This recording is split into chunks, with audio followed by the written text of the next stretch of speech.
Hi viewers, welcome to our channel. ప్రస్తుతం మనతో పాటు ఇమ్మంది రామారావు గారు సీనియర్ జర్నలిస్ట్ ఉన్నారు. వారితో ఒకసారి మాట్లాడదాం.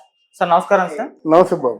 సార్, అల్లు శిరీష్ గారికి సినిమా ఇండస్ట్రీ సూట్ అవ్వలేదు అని చెప్పేసి కొంతమంది ఇప్పుడు అభిప్రాయపడుతున్నారు సార్. ఎందుకంటే ఏ సినిమా చూసినా కూడా ఆయన సినిమాలు తీయడం, రిలీజ్ చేయడం, ఫ్లాప్ అవ్వడాలే ఎక్కువగా ఉన్నాయి సార్.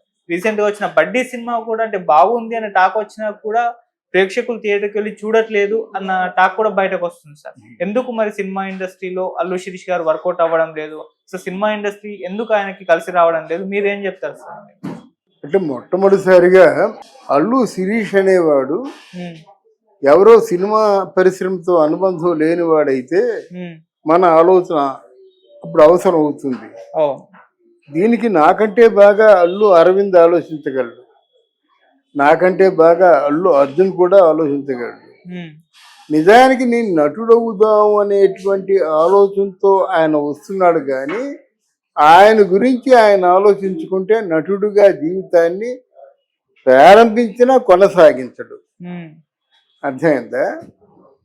ఇక్కడ ఏమైందంటే అల్లు శిరీష్ ఆయనలో యాక్టింగ్ టాలెంట్స్ తక్కువ,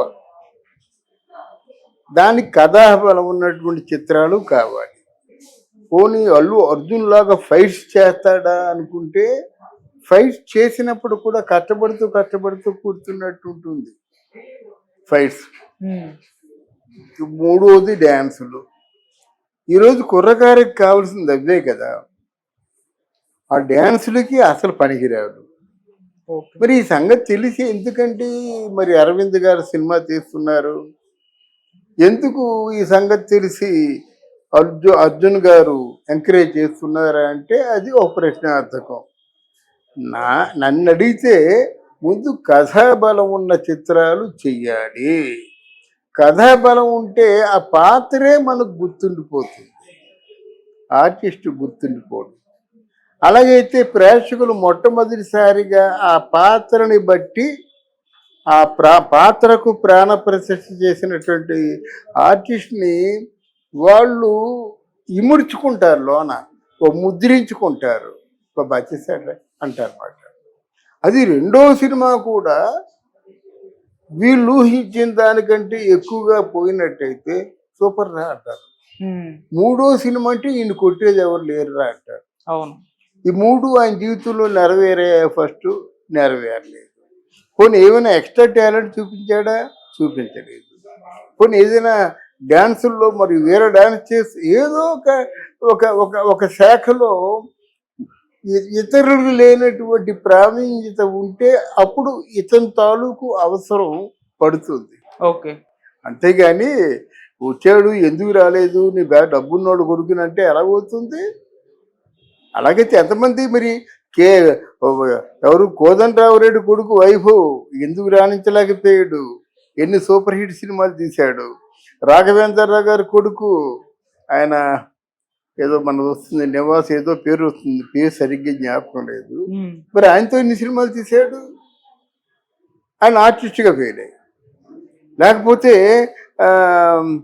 ఇంకేదో డైరెక్ట్గా కూడా ప్రయత్నం చేశాడు, డైరెక్ట్గా కూడా ఫెయిల్ అయిపోయాడు. ఇలా చూసుకున్నట్టయితే అప్పుడు కేఎస్ రామారావు గారు అని ఒక మంచి ప్రొడ్యూసర్ ఉండేవాడు. మరి ఆయన కొడుకు ఏదో సినిమాలో చేశాడు. ఏమైంది ఇదంతా?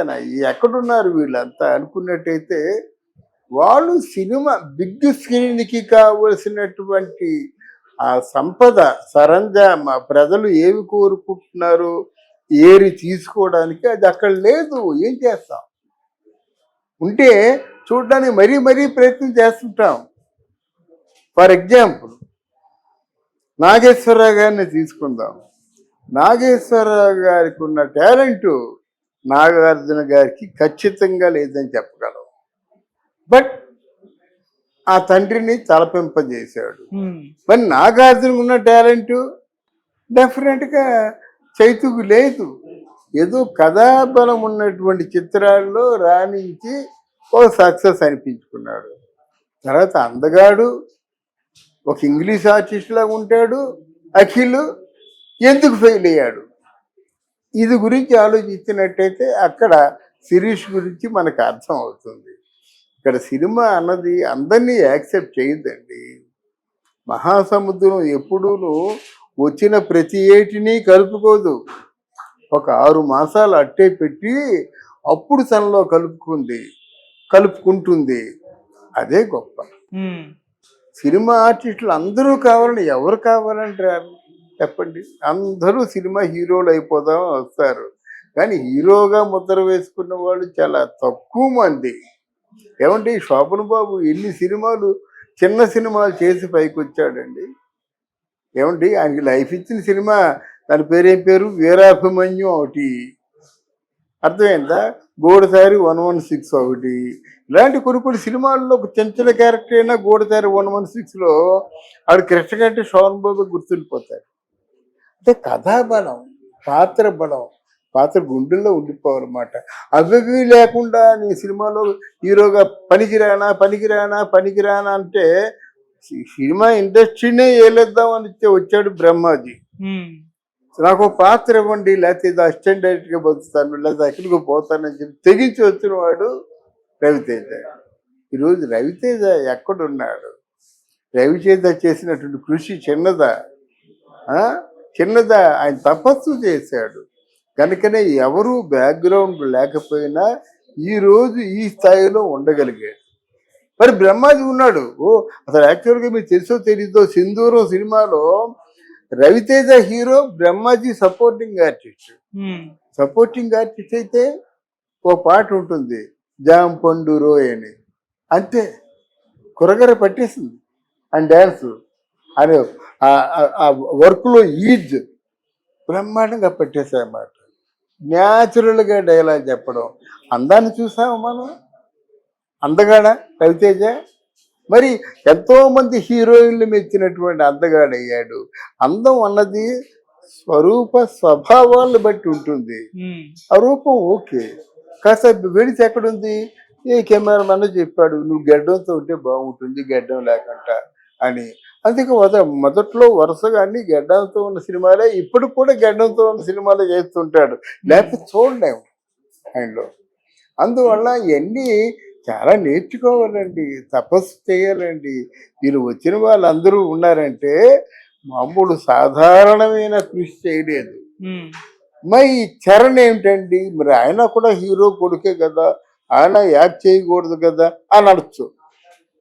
చరణ్ వేర కృషివరుడు. అరే 14 సంవత్సరాల వయసులో బీచ్కి వెళ్ళిపోయి గుర్రం స్వారీ చేయడం ఏంటండి? ఎంత తెగించాడు, ఎంత కృషి చేశాడు, ఎంత కృషి ఉంది.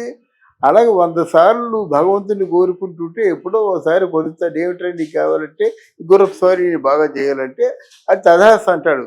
భగవంతుడే కాదు, తల్లిదండ్రులని అంతే కదా. ఏం చేస్తావంటే పట్టిన పట్టు విడవకుండా నేను ఇదే చేస్తానంటే ఇల్లు వాకిలు అమ్మేసి అది చేయిస్తాడు.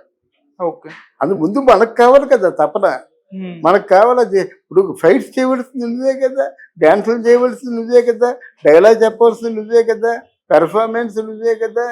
మరి ప్రత్యేకించి అరవింద్ ఏం చేస్తాడు, అర్జున్ ఏం చేస్తాడు? ఈ విషయం ఆలోచించుకొని ఇంకా ఆయన బాగా పెర్ఫామ్ చేయాలి, లేకపోతే కష్టం. ఎవరో పక్కనున్నట్టు భజన పరులు ఓ సూపర్ మీ అన్నయ్య కంటే నువ్వే బాగా చేస్తున్నావు అని కూడా అనొచ్చు. అది మనకెందుకండి, అది ప్రజలు చెప్పాలి. మీ అన్నయ్య వస్తే 1,00,000 మంది జేలు పలుకుతాడు, నువ్వు వస్తే ఒకరైనా కుయ్యమంటారా? అంతే కదా. ఎందుకు ఇలా జరుగుతుంది అని ఆలోచించి ఆయన సాధన చేస్తే వస్తారు కానీ, లేకపోతే మామూలుగా ఈ maybe a good producer, not like Aravind. Okay, Aravind మంచి స్టాటిస్టికల్గా చాలా దిట్ట. వాళ్ళకి రూపాయి విలువ తెలుసు, నీకు రూపాయి విలువ తెలియదు కదా. అరవింద్ కారు కొనాలంటే చాలా కాలం స్కూటర్ మీద తిరిగాడు, దానికి కారు విలువ తెలుస్తుంది. అంటే ఏంటి, 10,000 16,000 రూపాయల కారు నుంచి ఈరోజు 2.5 కోట్ల కారు వరకు అరవింద్ గారు ఉన్నారు. అక్కడే అది దాసరి గారిదేమో బదుల్లా రోడ్ అయితే పక్కనే హబీబుల్లా రోడ్ అని ఒకటి ఉంది. హబీబుల్లా రోడ్లో చారీ స్ట్రీట్ అక్కడే ఉండేవాళ్ళు వీళ్ళందరూ. రామకృష్ణ గారు, సినిమా గీతాంజలి, అల్లు రావణగి అది ఉండేవారు. అంటే ఆ స్థితికి ఎదగడానికి కావలసినటువంటి తపస్సు అంతా మీరే చెయ్యాలి. మీకోసం నేను పూజలు చేస్తే అది మీకు రాదు. Okay sir. అంతే కదండి. చదువుల తల్లి, ఆ తల్లి పలికించాలి. మీ మాట ప్రతి ఒక్క మాట కూడా ఆ వాణి ధారణ అది ఉండాలి.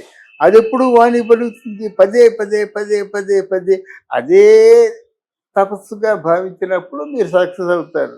లేకపోతే నాకు 4 కోట్లు వెనక, అదే మీకు సమాధానం. Okay sir. Thank you so much. Thank you అమ్మా.